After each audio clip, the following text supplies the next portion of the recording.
Hey guys, Greg here with Underground Graphics. Today I want to go over this rear fender PPF. We've been doing this for quite a while now. We now are offering this for all of the Wranglers and Gladiators. What we found out is that obviously there's the high fender of the Rubicon, and then there's your standard fender for the Sport and the Sport S. There's also a high altitude model, and again that varies between Wrangler and Gladiator, where this trim is typically painted as well as this top piece. PPF, just so you know, this is only good for painted surfaces. So if you do have the black textured flares, these are not going to work for you. The OEM PPF, it's great. It's more of a stone guard, and it does a mediocre job on keeping those chips off. As we get close, this does not have a lot of miles on it. And there's a couple spots here I've already gotten. They're not horrible, but what we're seeing is a lot more up above where their stone guard stops, and even a little bit more on that side. So what we've done specifically for the Rubicon is extend this PPF up just above this curve, and we brought this out just a little bit as well.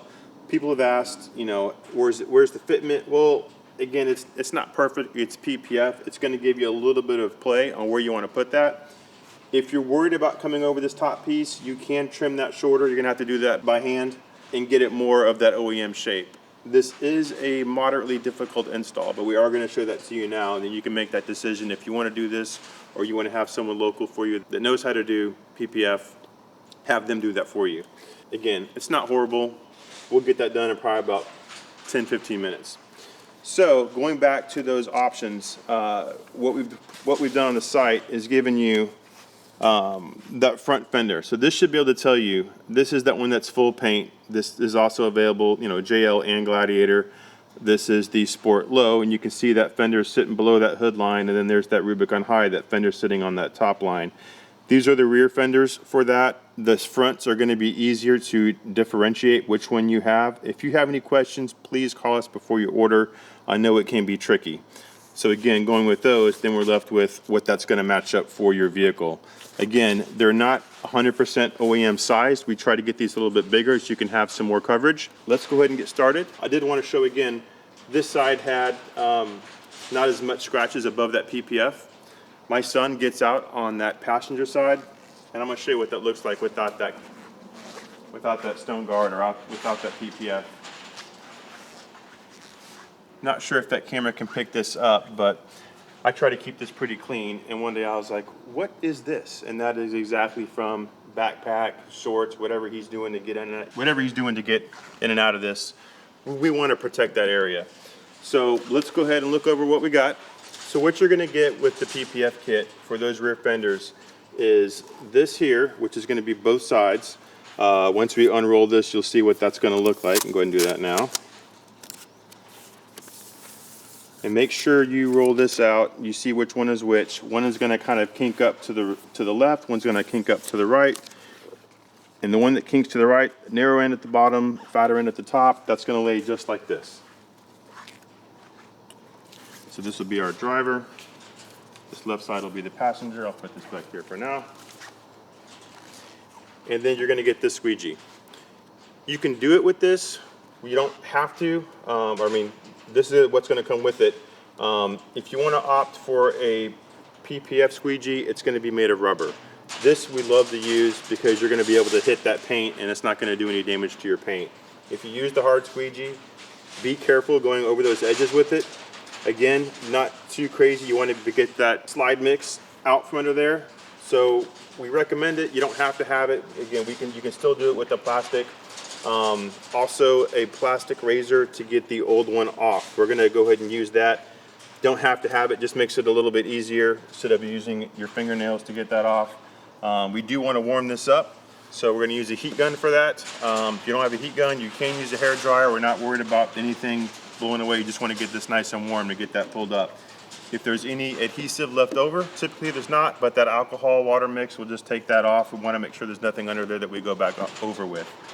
And remember, if you've already got the pits and stuff like that and you're just doing a replacement, it will go over that, but you will still see those pits. Again, this is basically optically clear. It's going to show the paint right through there, so whatever's under there now is going to still show, but it will protect from anything that comes up in the future. As well, we talked about that alcohol water mix. You can do these at home. We have these ready to go if you want to get these. Just make things a little bit easier for you. That PPF wet slide mix is basically 2 drops of dish soap with 4 ounces of water. If you want a little bit more slidability, add another drop. But think about the more drops you add, the more that's going to want to slide around. So you don't need, that's basically the perfect mix. And then that alcohol water, 90% water, 10% alcohol, just to get anything off of there. We don't want to put this over wax. We really want to get that right on that paint. All right, let's get started. All right, so we're getting ready to get this thing going. One thing I forgot to mention prior was the microfiber towel. We're gonna want that on the edge of our squeegee to kind of lock in that PPF when we come off as we're squeegeeing out that water. But anyway, I got our heat gun. I got this little plastic razor we're gonna use, and we're gonna go ahead and just get this nice and warm, not too hot. Getting this warm is gonna soften the adhesive and just make that a little bit easier to pull off. You can literally pull this off on a hot day outside in the sun. And this can really be just hot to touch, warm to touch. You don't want to burn this or melt your fender. This should just take a few seconds. All right, let's see where we're at. Like I said, I like these because I can just start to lift that up. And there we go, it is already coming up. And we pull this up, I want to pull with the paint. I want to pull directly towards me. And I'll kind of break that adhesive. So again, kind of pull with that paint, 180.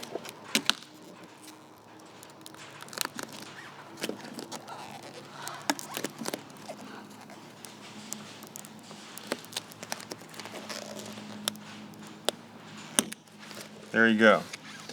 That's still in pretty good shape. You can see that's got a couple spots there where it stops some rocks. You see a little bit of discoloration. If you want to go back and do a little paint correction or a light buff, you can do that now just so that all matches.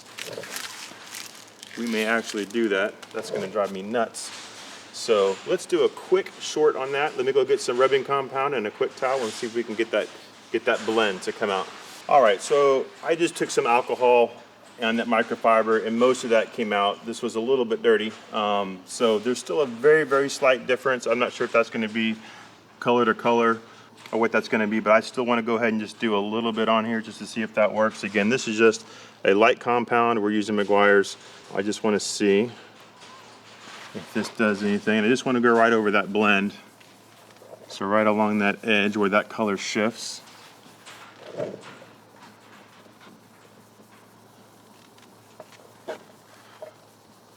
I just want a little bit on there, and that's probably all we need. Again, we are not detailers by any means. I don't have a whole lot of experience, but this is just your standard basic compound. Almost like a polish. So flip over to that clean side. And already, yeah, that seems to look a lot better. So I'd love to go and do the whole vehicle with this. I just want to show you that PPF. So I don't want to put it over something I'm going to have to go back and do again. All right, we're good on that. Now we're going to do an alcohol. Just make sure that is all clean and ready to go. See, I think like even these spots there. Oh, that's good. That's just dirt. So this is the cleanest that fender has ever been. And that's good. That's what you want to do before you put this on.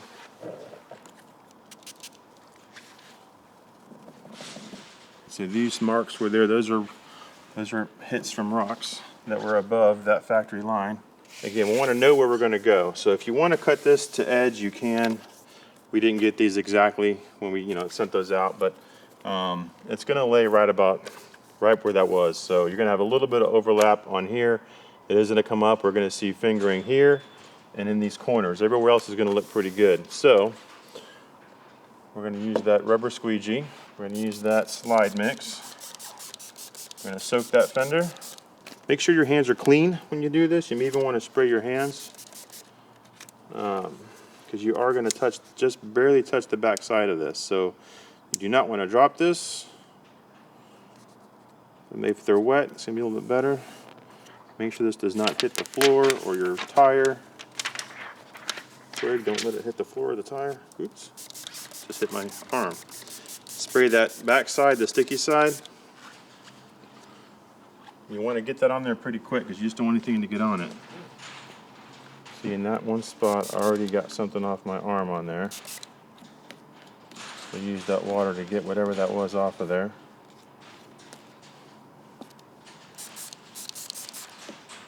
Again, this is white, so I'm going to see everything on here. The darker the color, you're not going to see it as much. And then we're going to spray that top side too. And we're going to get it where we want it.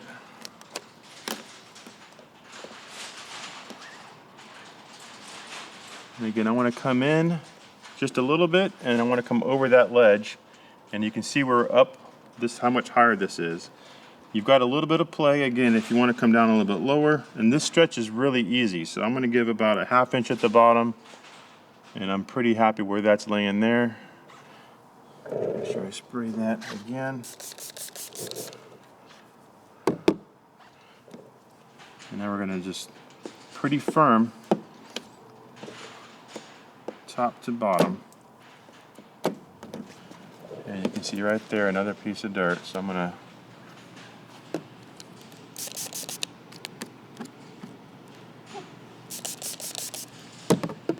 get that out. All right. Now we're going to do those sides.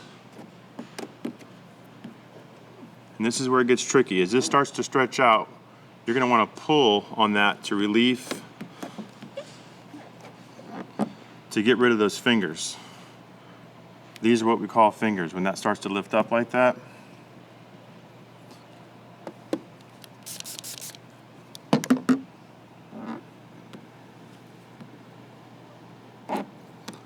and if you want to get that to stick, once you get to where there's almost no fingers, now I know we're almost there. That's the dirt from that rubber.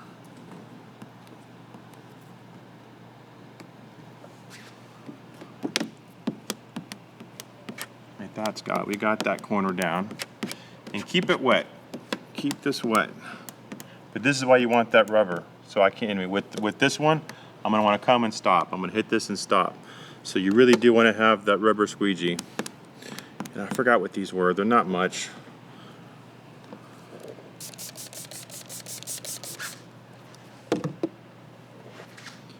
And we're gonna come down to the same thing on the bottom. And again, if you see those wrinkles, we're gonna pull on that corner.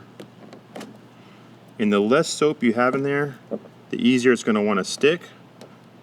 So it's kind of like you're going to want to find that happy medium. But again, with this, I like having a little bit more slidability. When we get to a hard spot, the more you get that solution out, the more it's going to stick. Oops, sorry about that. And if you get to something that's stubborn, that's when you want to wrap that squeegee with that microfiber. And that's going to pull that water out. As you squeegee, when you come off that edge, some of that moisture is going to go back underneath. And so by doing this method, you're going to lock that edge down. And once that's down, you can go back. If you're having a trouble spot, we're going to heat that up a little bit and get that back down. So that one's already giving me a little bit of trouble. Let's go ahead and hit these other two corners.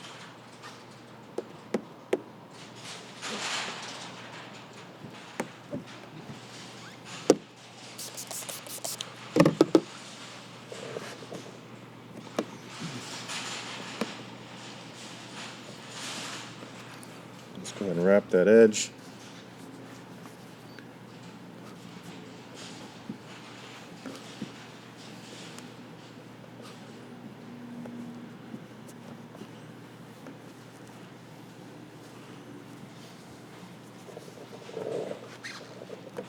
And I come back down here at the bottom.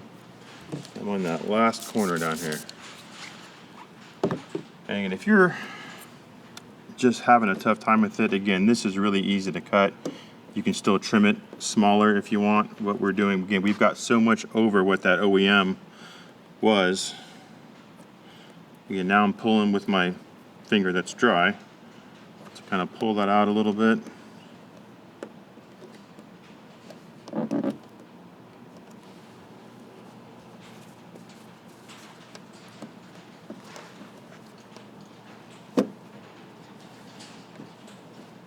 think we are there, except for this one little one right there.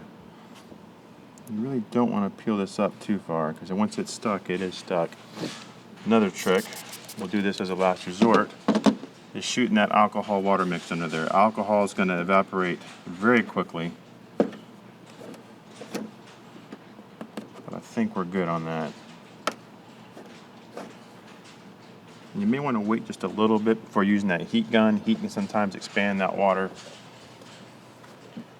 I'll show you that process anyway, but I think we are all good on all these edges. Everything's holding now. I